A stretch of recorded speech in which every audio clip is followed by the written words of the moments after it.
ইন্নাস সালাতা তানহা আনিল ফাহশাই ওয়াল মুনকার। কোনো সন্দেহ নাই সমস্ত পাপের থেকে বাঁচাইয়া রাখার একমাত্র মাধ্যম হলো নামাজ। প্রশ্ন বড় জটিল। মুসলমান আর বেঈমানের ভেতরে ব্যবধান হলো নামাজ। মদিনার নবী বলেন, বাইনাল আবদি ওয়া বাইনাল কুফরি তারকুস সালাহ। মুমিন আর বেঈমানের মধ্যে ব্যবধান হলো নামাজ। বেঈমানেরা নামাজ পড়ে না, মুমিনেরা নামাজ ছাড়ে না। প্রশ্ন বড় জটিল। মুসলমান কেন নামাজ পড়ে না? নামাজিরা কেন গুনাহ ছাড়ে না? মুসলমান কেন নামাজ পড়ে না? নামাজি বান্দা কেন গুনাহ ছাড়ে না? নামাজ পড়বে, গুনাহ থেকে বাঁচবে, কিন্তু নামাজ পড়িয়া মিথ্যা কথা বলবে কেন? নব মুসলিম রহমাতুল্লিল আলামিনের হাতে একজন নব মুসলিম নতুন মুসলমান হলো। নবীজি বললেন, ঈমান আনার পর প্রথম দায়িত্ব আপনার নামাজ আদায় করবেন। নব মুসলিম নামাজ আদায় করা শুরু করলো। কিছুদিন পর নবীর কাছে অভিযোগ দিলেন ভিন্ন কয়েকজন সাহাবা, পয়গম্বর, অমুক নব মুসলিম নামাজ পড়িয়া বাইরে গিয়া গুনাহ করে। নবীজির আদত, কোনো অভিযোগ শুনলেই কোনো আওয়াজ দিতেন না। একবার বলার পরে, দুইবার বলার পরে, তিনবার বলার পরে নবী তার জবাব দিতেন। একবার অভিযোগ দিলেন, কোনো আওয়াজ নাই। দ্বিতীয়বার আবার অভিযোগ দিলেন, কিছুদিন পরে এবারও কোনো আওয়াজ নাই। এই মোবাইল বড়দোয়া দেবো তোদের জন্য, দিলে কিন্তু সাইজ হয়ে যাবে। কারণ আমার আমিন কবুল না হইলেও এই ময়দানে বহু আমিন কবুল হনেওয়ালা লোক আছে। গুনাহ ছাড়বি না? তোর বাপের লাগে মান্নত করে আইছো যে আকাম কইরা জাহান্নামে যাবি, এতবার বলার পরেও কি লজ্জা হবে না?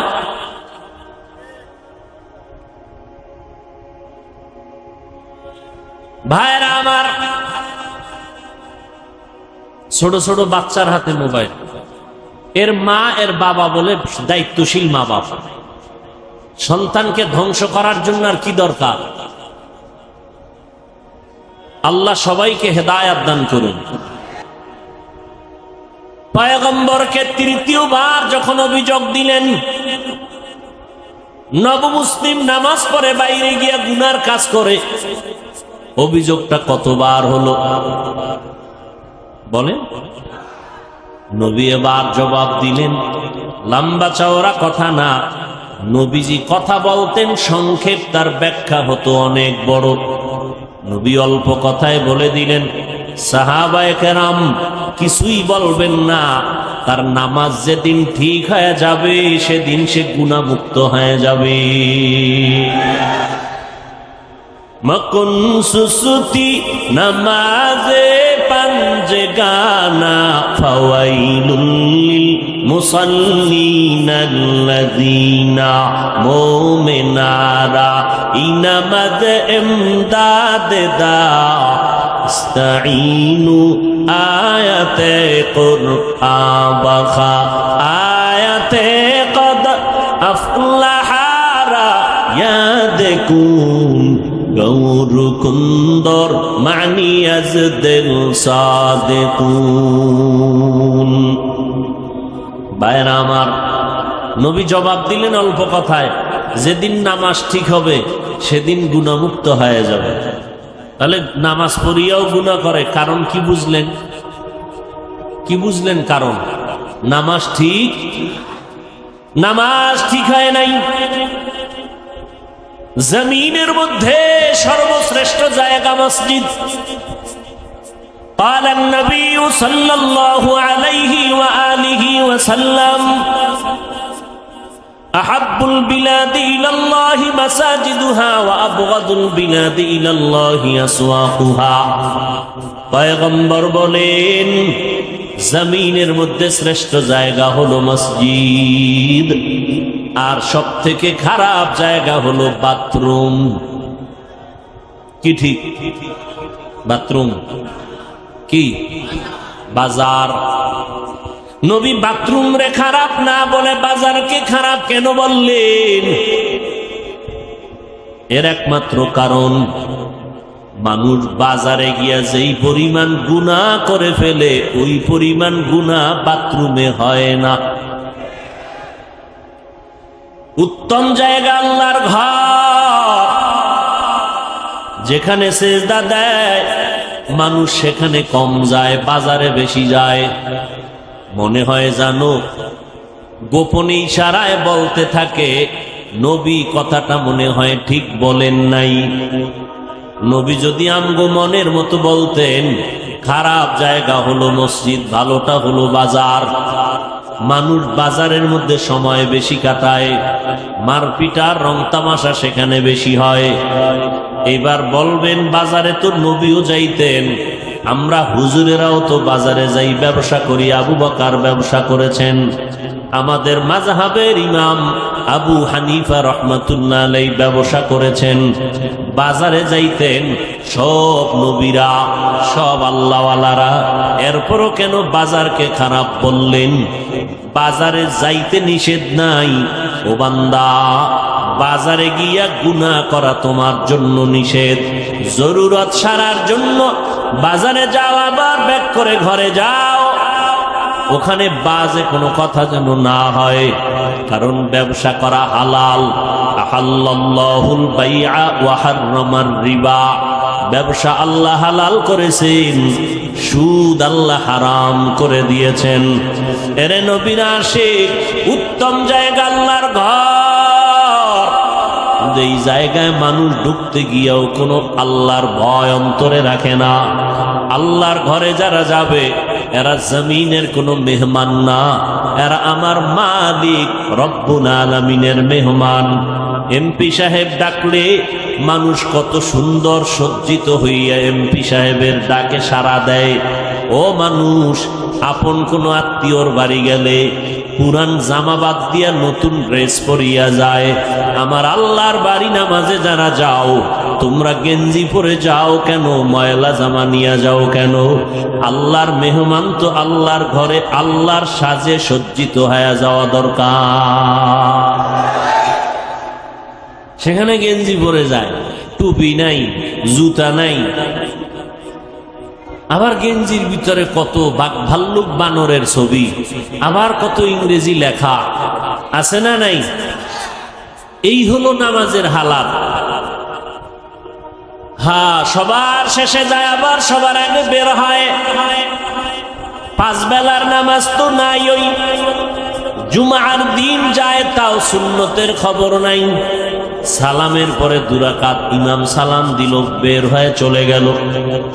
জুমার সময় এত মানুষ, এরা ফজরেও নাই আবার আসরেও নাই। এই নামাজ দিয়া মানুষ গুনাহ থেকে ফিরবে না। আল্লাহর নবী বলেন, কিয়ামতের দিন এই নামাজই তাকে জাহান্নামে নিয়ে যাবে। আল্লাহ তাআলা বলেন, আমি মানুষকে একটা কাজের জন্য বানাইছি, ইবাদত। ইবাদত হবে নবীর তরিকায়। সীমানা কত দূর? বলে তোমার জিন্দেগি যেখানে যেখানে যাবে সেখানে ইবাদত। ইবাদতটা নবীর তরিকায় হবে, শুধু জিকির করা ইবাদত না।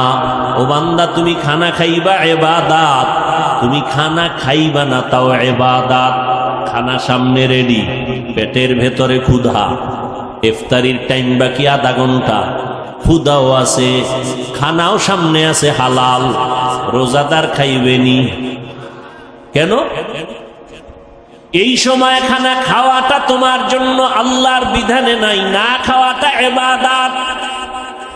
খানা হালাল কিন্তু খাওয়া কিনা ইবাদত না। রোজার হালাতে তোমার সামনে খানা, পেটেও ক্ষুধা, তারপরও খাওয়া যাবে না, কারণ আল্লাহর বিধানে নাই, নবীর তরিকায় নাই।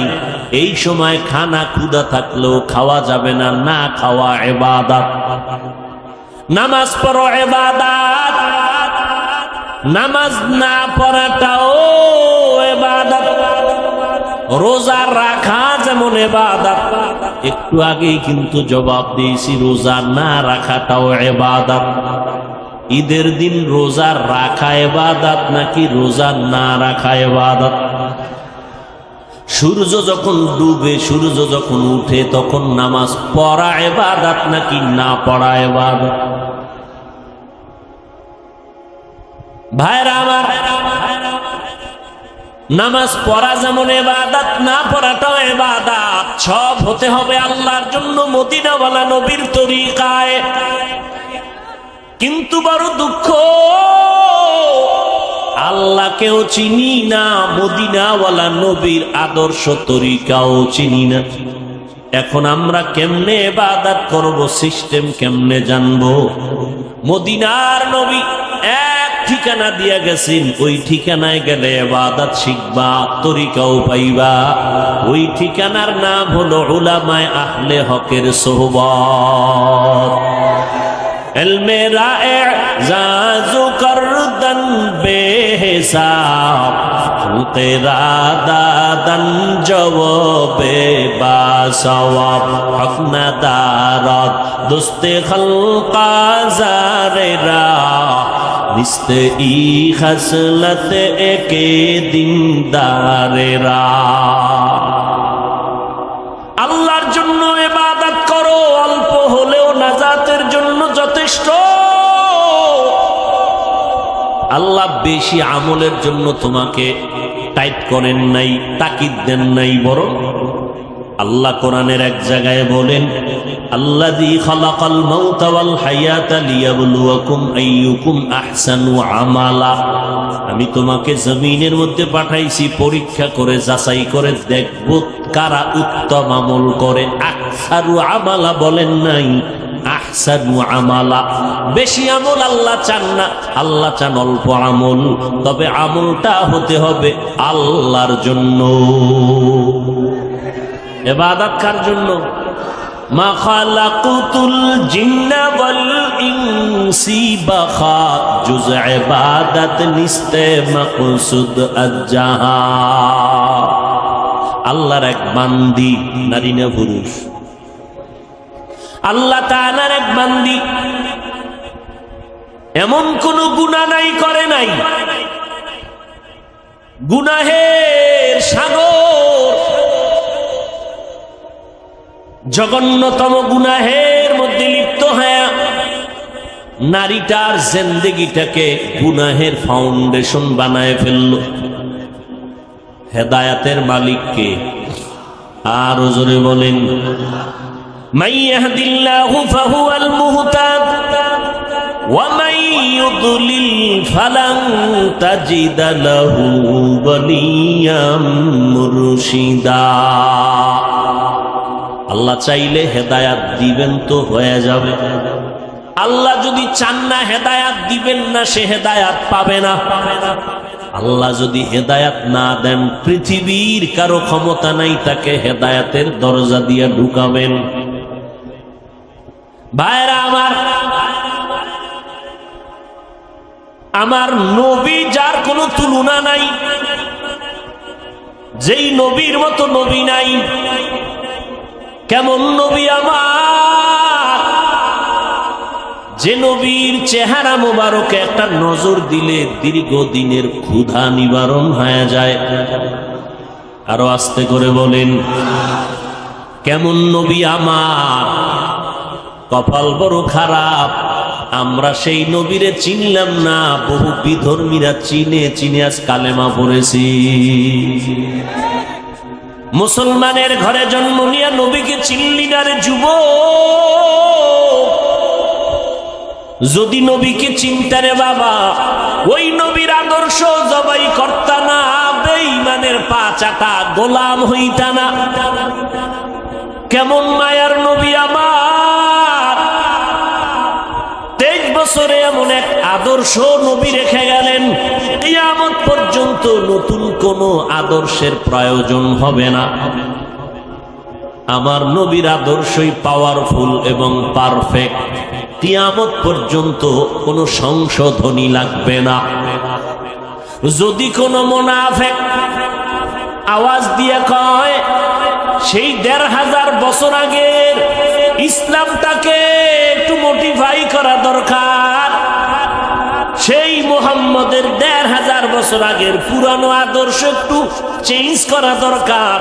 জুতা হাতে নিয়ে জানায় দাও রে বেঈমান, তোর বিবেকটাকে পরিশুদ্ধ করা লাগবে, চেঞ্জ করা লাগবে।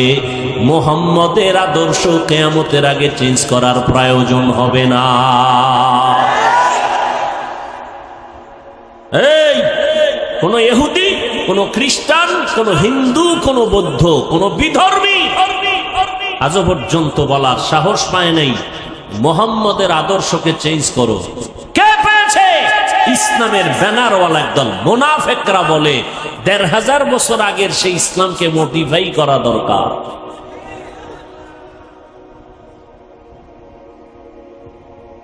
এদের থেকে খুব সাবধান। ওই নবীর আদর্শ এত পাওয়ারফুল এবং পারফেক্ট, ১৫০০ বছর পর আজও সেই নবীর আদর্শের কারণে এত গরমের মধ্যেও হাজার হাজার মানুষ বসে আছেন। টাকার লোভ নাই, খাওয়ানোর কোনো ফিকির নাই, বসার জায়গাও ভালো না। কোন এমপি সাহেব এতগুলো মানুষ যদি এক জায়গায় বসায় রাখতে চাইতেন, আসা যাওয়ার অগ্রিম গাড়ি ভাড়া দিতে হতো, ঠিক নেই? বসার জন্য ভিআইপি ব্যবস্থাপনা, এরপরে ফাঁকে ফাঁকে নাস্তা, না হয় চেয়ারের বাড়ি, এরপরে নিয়ন্ত্রণের জন্য কত আইন শৃঙ্খলা বাহিনী। কিন্তু তাকাইয়া দেখো এতগুলো মানুষ এখানে বসছে, আসা যাওয়ার ভাড়া দেওয়া হয়েছে, বরং ফাঁকে দিয়া কিছু টাকা রেখেও দিল দ্বীনের নিসবতে দান হিসাবে। অনেক আবেগওয়ালা মুমিন পুরা টাকা দিয়া দিয়েছে দ্বীনের জন্য, প্রয়োজনে হেঁটে হেঁটে ঘরে যাবে। বসার ভিআইপি ব্যবস্থা, কথা বলেন না কেন? অনেকে দাঁড়ানো, বসার কোনো জায়গা নাই। কে ধনী, কে গরিব, কে শিক্ষিত, কে মূর্খ, কোনো ভেদাভেদ নাই। ফাঁকে ফাঁকে কোনো পানীয় নাস্তার আয়োজন, নিয়ন্ত্রণের জন্য কোনো আইন শৃঙ্খলা বাহিনী। এতগুলো মানুষ র্যাব, আর্মি, পুলিশ, বিডিআর দিয়াও নিয়ন্ত্রণে রাখা যায় না। আর এতগুলো মানুষ, বসার কাইফিয়াত নাই, জায়গা সুন্দর না, খানারও আয়োজন নাই, টাকারও কোনো ব্যবস্থা নাই, যাবে কেমনে ঘরে তারও কোনো চিন্তা নাই, চুপচাপ বসে আছে। একটু চিন্তা করা দরকার, এটাকে কেউ না কেউ পেছন থেকে নিয়ন্ত্রণ না করলে তো হয় না। যিনি কুদরতের দ্বারা নিয়ন্ত্রণ করেন তিনি আমার আল্লাহ। ওই আল্লাহকে এখনো চিনো না রে যুবক? কই আজকে এত দুশ্মন সারা দুনিয়া জুড়ে?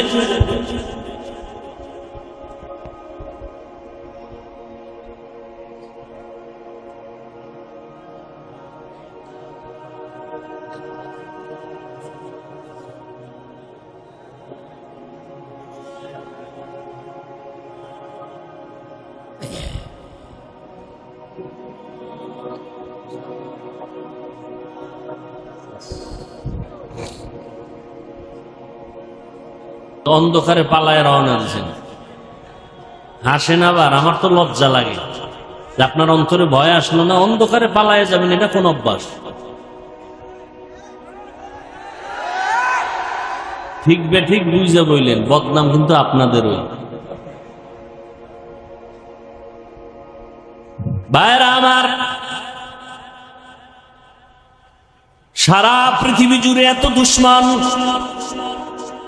ইহুদি বেঈমান সব বিধর্মীরা চায় কোরআনের আওয়াজ বন্ধ হয়ে যাক, মাদ্রাসা বন্ধ হয়ে যাক, ওয়াজ মাহফিলের মাইকের আওয়াজ বন্ধ করো, শব্দ দূষণ। এইভাবে যুগে যুগে ওরা ষড়যন্ত্র করলো, হাজারো মাদ্রাসা বন্ধ করে দিল, আলেমরে জবাই করলো, ফাঁসির মঞ্চে ঝুলাইলো।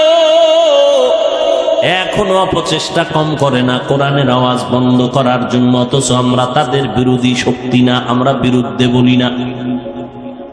এতক্ষণ বয়ান করলাম, আরো করতেছি, করব। কই হিন্দুদের বিরুদ্ধে বলি নাই, খ্রিস্টানের বিরুদ্ধে বলি নাই, ইহুদির বিরুদ্ধে বলি নাই, বৌদ্ধদের বিরুদ্ধে বলি নাই। এমন কি আমাদের ভেতরগত মুসলমানের ভেতরে কত দল আর কত মত। পাঁচকল্লি টুপি মাথায় দিয়ে বয়ান করতেছি, কোনদিন ভিন্ন টুপিওয়ালার বিরুদ্ধে বলি নাই। অথচ তাদের কাছে একটু জিজ্ঞাসা করতে মনে চায়, তুমি আমার সাদা টুপির বিরোধিতা কেন করো? কওমি মাদ্রাসায় লেখাপড়া করলাম, আজ পর্যন্ত আলিয়ার বিরুদ্ধে বলি নাই, স্কুল কলেজের বিরুদ্ধে বলি নাই। তাদেরকে জিজ্ঞাসা করতে মনে চায়, হযরতের আপনারা কওমির বিরোধিতা কেন করেন? তাবলীগের সমর্থন করি, কোনদিন তাবলীগ যারা করে না গালি দেই না, হিংসা করি না, দেখলে সালাম দেওয়ার চেষ্টা করি। জিজ্ঞাসা করতে মনে চায়, আপনি কেন তাবলীগের বিরোধিতা করেন? ইয়া নবী সালামু আলাইকা বলিয়া যারা দাঁড়াইয়া নবীরে টান দিয়া মদিনার থেকে নিজের বুকের সাথে নিয়ে আসেন স্টেজে, আমরা গালিও দেই না, হিংসাও করি না, দেখলে সালাম দেই। কিন্তু জিজ্ঞাসা করতে মনে চায়, আমরা যারা ইয়া নবী সালামু আলাইকা বলি না, আপনাকেও খারাপ জানি না, আপনি কেন আমাকে খারাপ জানেন? এত বয়ান করি, একটা ইচ্ছা করে কাউকে আঘাত করার মূলক কোনো কথা বলি না। দুই একটা কথা যদি অনিচ্ছায় হয়ে যায়, আল্লাহর কাছে বারবার ক্ষমা চাই। বয়ানের শেষে মোনাজাতে তওবা করি, ক্ষমা চাই। কারণ যে যেই লাইনেই হই না কেন, এখানে কত লাইনের মানুষ, কেউ সাদা টুপি, কেউ কালো টুপি, কেউ বসে নবীরে সালাম দেয়, দরুদ পড়ে, কেউ দাঁড়ানো, কেউ কওমি, কেউ আলিয়া, কেউ চরমনাই, কেউ তাবলীগ, আছে না? কিন্তু আমাদের দিলের তামান্না এবং অন্তর বড়, আমরা সব কথার একটা কথা দিয়ে দিলটারে সান্ত্বনা দেই। কে চরমনাই, কে উজানি, কে বাহাদুরপুর, কে নানুপুর, কে তাবলীগ, কে কোন দলের মানুষ, কে কোন টুপি পরে জানার দরকার পড়ে না। আমগো জানার একটাই পর দরকার হলো, আমরা যে যেই লাইনে থাকি, আমরা সবাই আল্লাহর গোলাম, মদিনাওয়ালা নবীর উম্মত, মুসলমান। কি অন্তরে জায়গা দিতে মন চায় না? না কি পরিমাণ অন্তর লইয়া ঘুরেন যে আমগো মতো বান্দারে দেখলেই চান্দি গরম। কি অন্তর এত ছোট কেন? পুঁটি মাছ খান না? বড় মাছ খাবেন, মাছের মাথা খাবেন, দিল বড় হবে। আমি পাঁচকল্লি মাথায় দিয়ে আপনাকে তো গালি দিই নাই, আপনার গালি কেন? ও গালি দেওয়া সুন্নত না? কি আপনার পীর সাহেবের সুন্নত না মদিনার সুন্নত?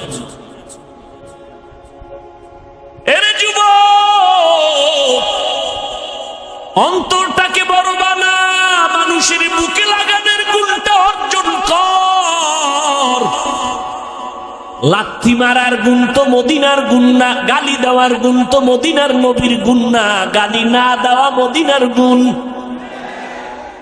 লাথি না দিয়া বুকে লাগাবি মদিনার আদর্শ।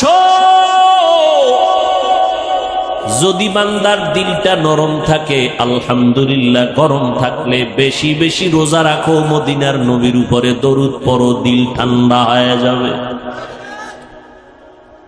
দরুদ পড়লে কি জেলাভি লাগবে? এটা কোন কথা? হাঁটতে, চলতে, উঠতে, বসতে সব সময় নবীর দরুদ পড়ো। দরুদ কম হবে না বেশি? দরুদ পড়লে কি দাঁড়াইতে হইব? তাহলে ঘুমাবাও দাঁড়াইয়া। কেউ যদি বিছানায় শুয়া শুয়া দরুদ পড়ে, সওয়াব হবে না গুনাহ? যত পারো দরুদ পড়ো। এরপরেও মা বাবা সন্তানের মাঝে ঘরের ভিতরে তর্ক হয়নি। এই যুবকেরা সোজা, দিল সোজা কর, মাথা সোজা করতে কই নেই। ঘরের ভিতরে সন্তান মা বাবার ভেতরে, ঘরের ভিতরে বসে তর্ক হয়নি।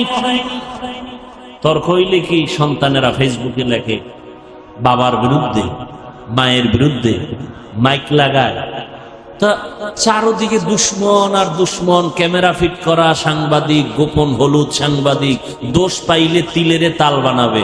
আমরা বিতর্গত যদি টুকটাক দ্বন্দ্ব হয়, এটা ফেসবুকে লেখো কেন? ও তোমার লজ্জা নাই, এই কারণে। তো লজ্জাপতি গাছ আছে আমগো কুয়াকাটা আছে, হ্যাঁ, এই গাছের শিকড় খাও দুইয়া দুইয়া। পয়গম্বর বলেন লা ঈমান লিমান লা হায়া আলা, আল্লাহর কসম আমার সোনার বাংলাদেশে নাস্তিক আছে হাতে গোনা কয়েকটা,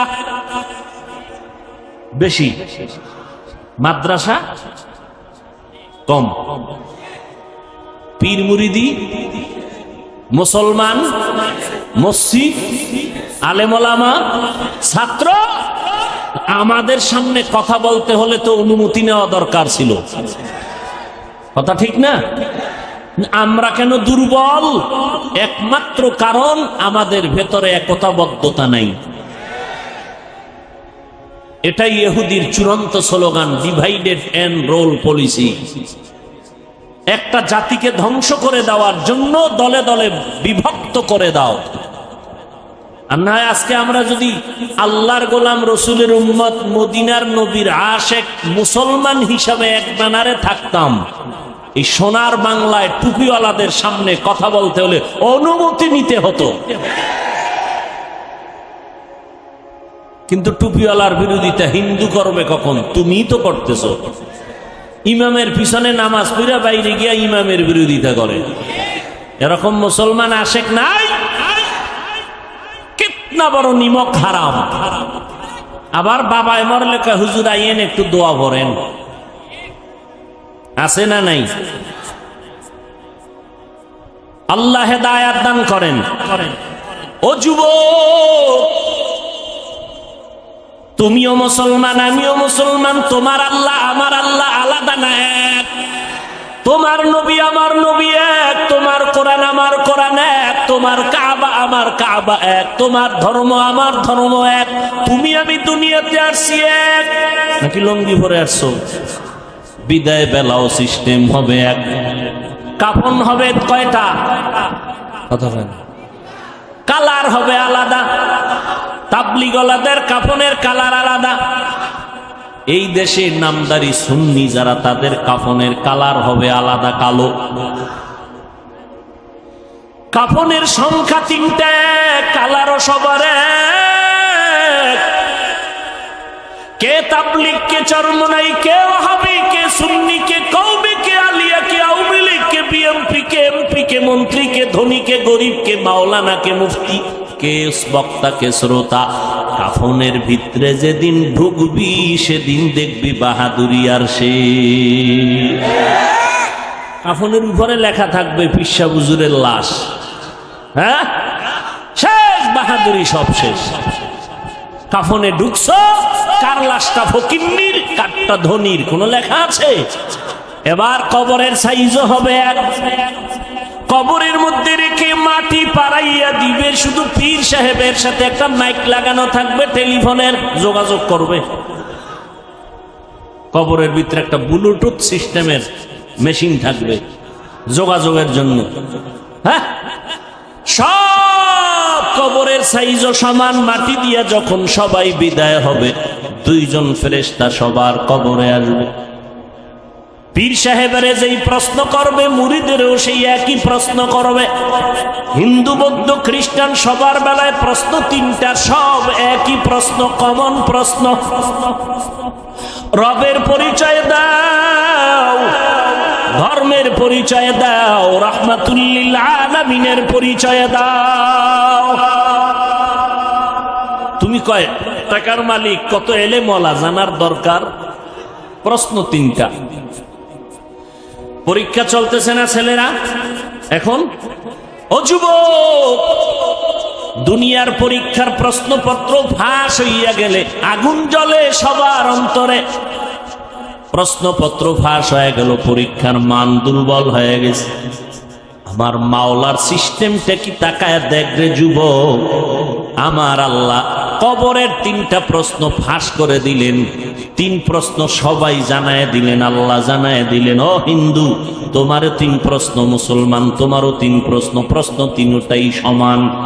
জানাইয়া দেওয়ার পরেও যদি কবরে গিয়া জবাব দিতে না পারো, একটু চিন্তা কর পিডার ওজনটা কত কঠিন। প্রশ্নপত্র ফাঁস করার পরেও যদি জবাব দিতে না পারো, জবাব কে দিতে পারবে? যে পারবে সে জান্নাত পেবে, যে পারবে না সে পাবে না। কে পারবে? আমি হুজুর।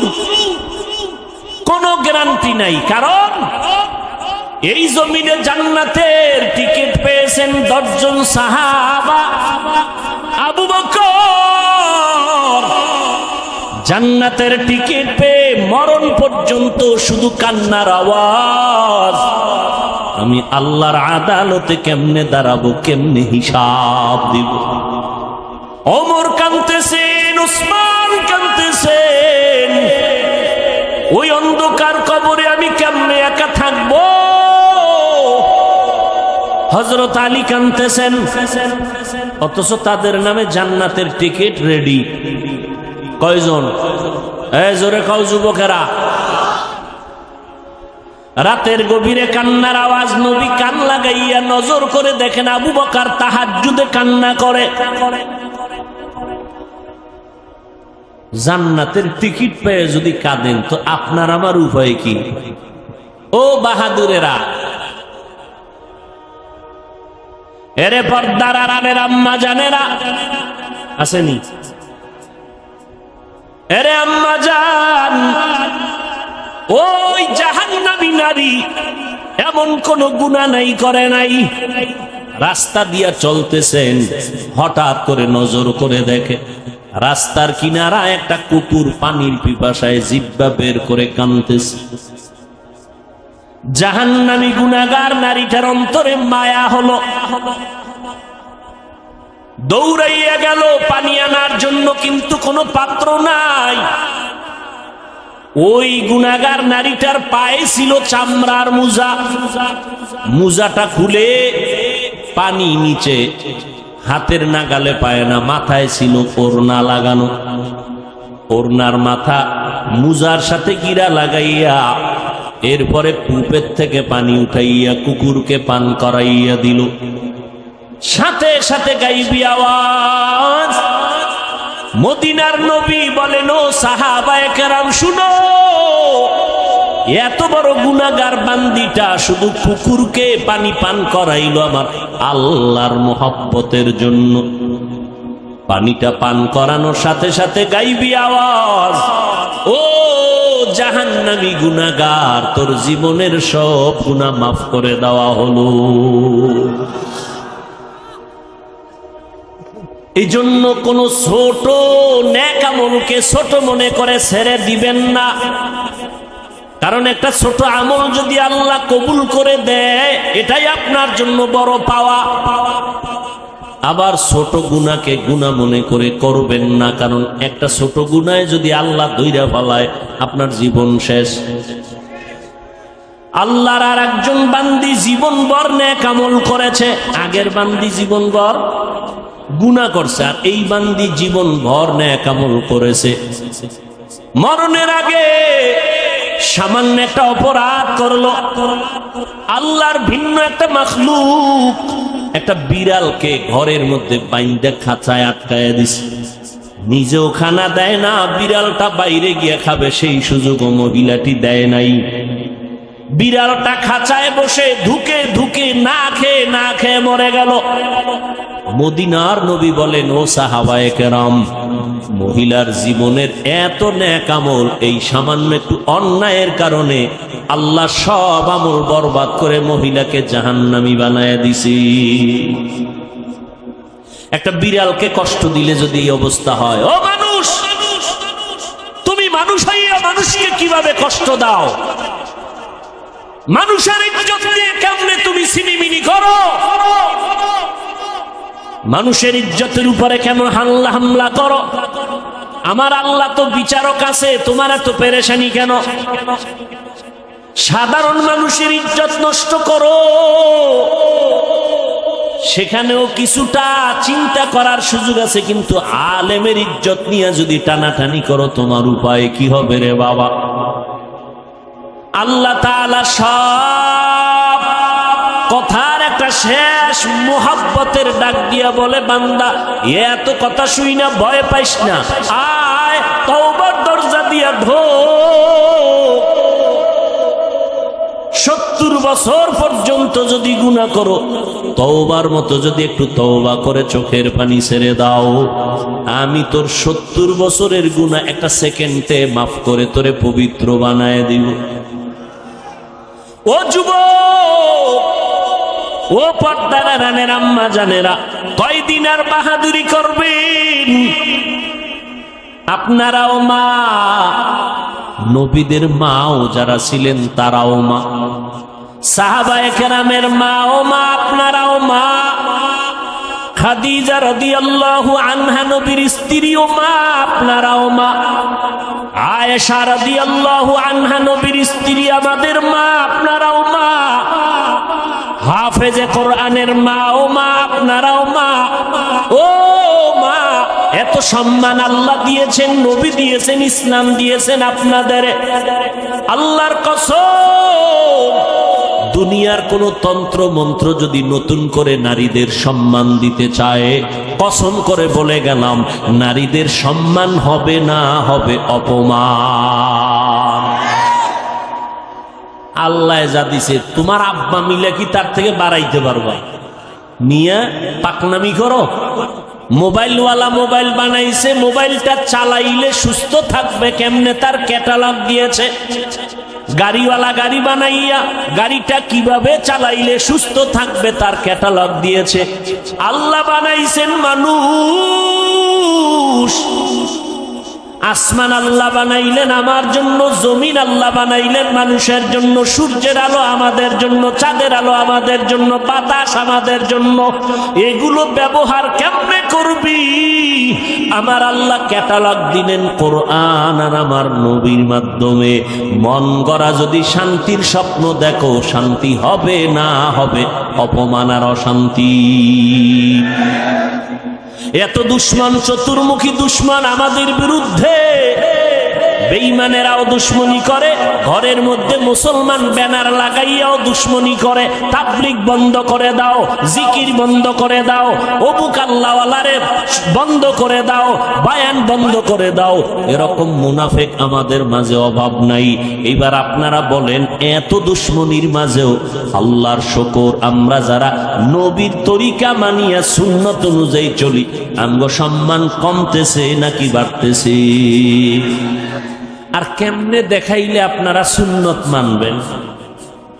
আর কিভাবে বললে রসুলের সুন্নত মানবেন?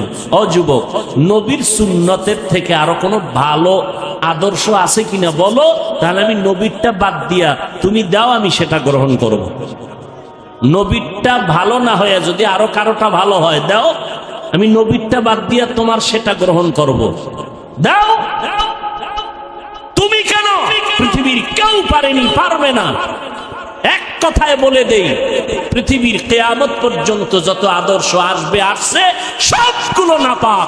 একমাত্র মদিনার নবীর সুন্নত আর আদর্শই হলো পাক। অতএব তুমি নবীর সুন্নাত মানবা না তো হিন্দুরা মানবে। আমার নবীর তরিকা, কেমনে চুল কাটবা, কেমনে চুল রাখবা, নবীর সুন্নাত নাই। নবীরটা ভাল লাগে না? বেঈমানের পা চাটো, আবার দাবি করো আশেকে রসুল। লজ্জা করে না? লজ্জাপতি গাছের শিকড় খা। আঙ্গুলের নখগুলো কেমনে রাখবি রে যুবক? আল্লাহরে সাক্ষী রেখে বল, নখ কাটার মধ্যে আমার নবীজির আদর্শ আছেনি। বেঈমানেরটা মানো কেন? মোহাম্মদেরটা ভাল লাগে না, আবার আশেকে রসুল দাবি করো। এই চাপাবাজির ভ্যালু কি? আমার নবীর সুন্নাত, পানিটা কেমনে পান করবা সেখানেও নবীর সুন্নাত, জুতা দুইটা কেমনে পায়ে পরবা সেখানেও নবীর সুন্নাত, জামাটা কেমনে খুলবা পরবা সেখানেও নবীর সুন্নাত। মানলে তুমি সুন্নি, মানবা না তুমি নবীর বড় দুশ্মন। তোমার পোশাকের মধ্যে নবীর সুন্নত কই?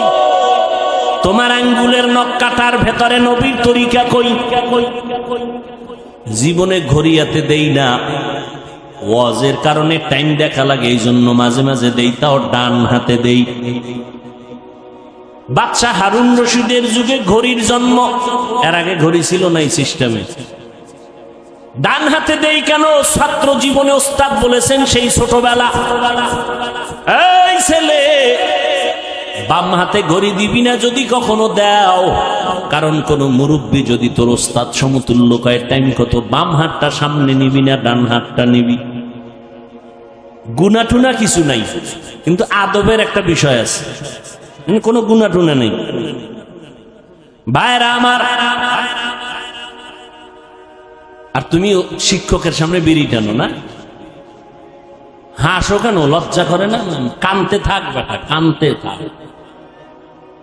শিক্ষকের সামনে বিড়ি টানে, মোবাইলে কথা বলে, আরো কত অপরাধমূলক কাজ করে, কোনো সীমা নেই। এখনো এত বড় বক্তা হইয়াও চেষ্টা করি ওস্তাদ পাইলেই জুতা দুইটা হাতের মধ্যে নিয়ে টানি, মা বাবার জুতা এখনো ধুইয়া দিই। কি শিখেছ? আদব কি শিখেছ?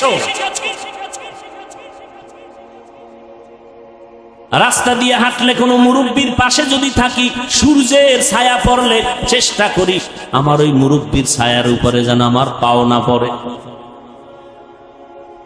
এটা গুনাটুনা কিছু না, যত আদব দেখাবো তত আল্লাহ খুশি হবেন। আর মায়ের সামনে বাবার সামনে মোবাইল চালাও, টেলিভিশন দেখো, নাচ গান দেখো, লজ্জা করে না?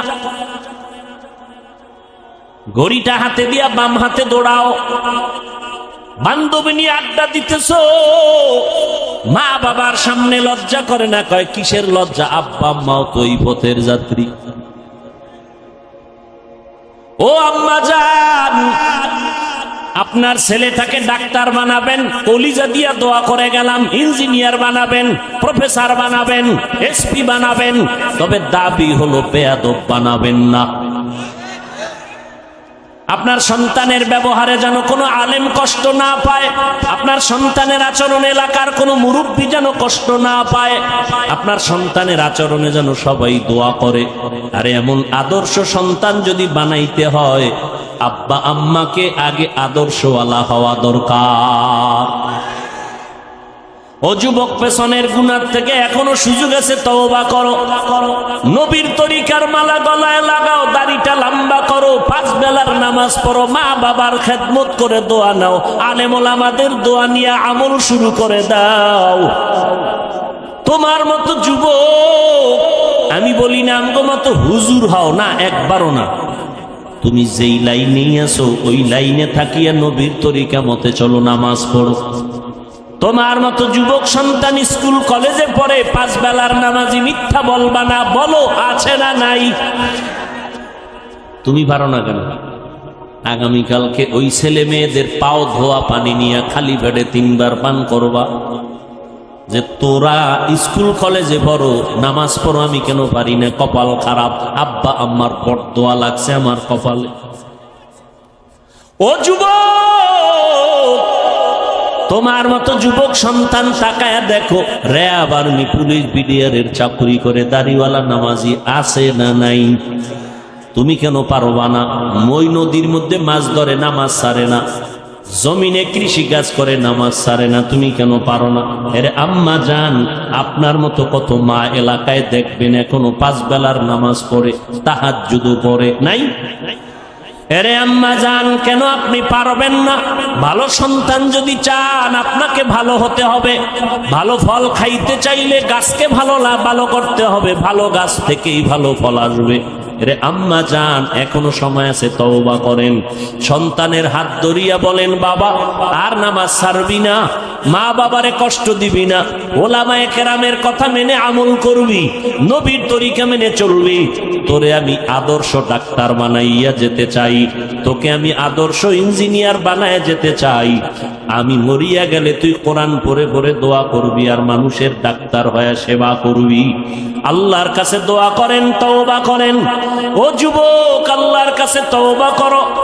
গুনাহের কথা স্মরণ করে আমার আল্লাহকে যদি বলতে পারো, আল্লাহ হায়াতের মালিক তুমি, ইজ্জতের মালিক তুমি, মৌতের মালিক তুমি, আজকে থেকে তওবার নিয়ত করে ফেললাম, নবীর সুন্নতের বাহিরে চলবো না, হারাম খাবো না, দাড়ি কাটবো না, মা বাবাকে কষ্ট দিব না, নবীর তরিকার বাহিরে চলবো না, ওলামায়ে কেরামের সুন্দর পরামর্শ নিয়ে আমল করব, 5 বেলার নামাজ ঠিক মতো আদায় করব, যত কষ্টই হোক না কেন আর নামাজ বন্ধ করব না, মোবাইলের গুনাহের থেকে নিজেকে বাঁচাইয়া রাখার চেষ্টা করব। তওবা করার মতো যদি খাঁটি অন্তরে নিয়ত থাকে, আমার আল্লাহ তওবার দরজা দিয়া ডাকতেছেন, বান্দা চোখের পানি ছেড়ে তওবা করো, আমি জীবনের সব গুনাহ মাফ করে দিব। তওবার যদি নিয়ত অন্তরে থাকে, তবে এটাও সত্য কথা, 13টা বছর নবীকে দেখলো, চেহারা দেখলো, বয়ান শুনলো, কালেমা পড়ে নাই আবু জাহাল। আর ওমরের মতো বান্দা নবীর গর্দান কাটার জন্য আসিয়া কালেমা পড়ে মুসলমান হয়ে গেল। এই জমিনেও কিছু মানুষ এমন থাকবে, পাথরওয়ালা অন্তর নিয়ে ওয়াজে বৈশা কান্না করে বিদায় হয়ে তওবা করে যাবে, আর নামাজ ছাড়বে না। আবার ওই আবু জাহালের মতো পাথরওয়ালা অন্তর, হাজারো বয়ান শোনার পরেও সে কখনো তওবার নিয়ত করবে না। মন শয়তানের ধোকায় পড়ে বলবে, এত ইবাদত করে কি লাভ, এত সুন্নাত মানিয়া কি লাভ, কপাল পোড়া হইয়া আবার ওয়াজের প্যান্ডেল থেকে বিদায় হবে। তবে যাদের অন্তর তৈরি হয়ে গেছে তওবা করার জন্য, গলায় ছুরি আসলে মরে যাবে, আর নামাজ ছাড়বো না, বেপরদায় চলবো না, দাড়ি কাটবো না, মা বাবারে কষ্ট দিব না, নবীর তরিকার বাহিরে চলবো না, ওলামায়ে আহলে হকের পরামর্শ নিয়ে চলবো। তওবা করার মতো যদি কারো নিয়ত হয়, খাঁটি তওবার নিয়তে দুটো হাত আমার আল্লাহকে দেখাইয়া দাও। আয় আল্লাহ, হাতগুলো কবুল করে নেন, তওবা কবুল করে নেন, তওবার উপরে মজবুত হইয়া চলার মতো তৌফিক দান করেন, আমিন। আলহামদুলিল্লাহি রাব্বিল আলামিন। والصلاة والسلام على سيد الأنبياء والمرسلين وعلى آله وأصحابه أجمعين يا أرحم الراحمين يا أرحم الراحمين يا أرحم الراحمين رب ارحمهما كما ربياني صغيرا اللهم إنك عفو كريم تحب العفو فاعف عنا اللهم إنا نسألك رضاك والجنة ونعوذ بك من سخطك والنار اللهم إنا نعوذ بك من البرص والجنون والجذام وسيء الأسقام ও দয়ার মালিক, গুনাহের বোঝা নিয়ে আপনার দরওয়াজায় হাজির। দুনিয়াতে যেদিন আসছিলাম কত পবিত্র, মা বাবা কত আনন্দ করেছিলেন, আজ শয়তানের ধোকায় পড়ে সেই জীবনটাকে গুনার দ্বারা নাপাক করে ফেলেছে। গুনার কারণে আমার হাত নাপাক, আমার চোখ নাপাক, আমার জিহ্বা নাপাক, আমার নাক। আয় আল্লাহ, তওবার নিয়তে হাত তুলেছি, আর গুনাহ করব না রে আল্লাহ। মেহেরবানি করে আমাদের জীবনের গুনাহগুলো মাফ করে দেন আল্লাহ। সারা দুনিয়াবাসীকে মাফ করে দেন, পর্দার আড়ালের মা বোনদের মাফ করে দেন আল্লাহ। সুন্নাতওয়ালা জিন্দেগি আমাদের দান করেন। আয় আল্লাহ, সারা দুনিয়াবাসীকে মাফ করে দেন, বাংলাদেশ শান্তির দেশ বানায় দেন, প্রশাসনিকভাবে যারা কাজ করে দিনদার বানায় দেন, জনপ্রতিনিধির দায়িত্ব যারা পালন করে দিনদার বানায় দেন।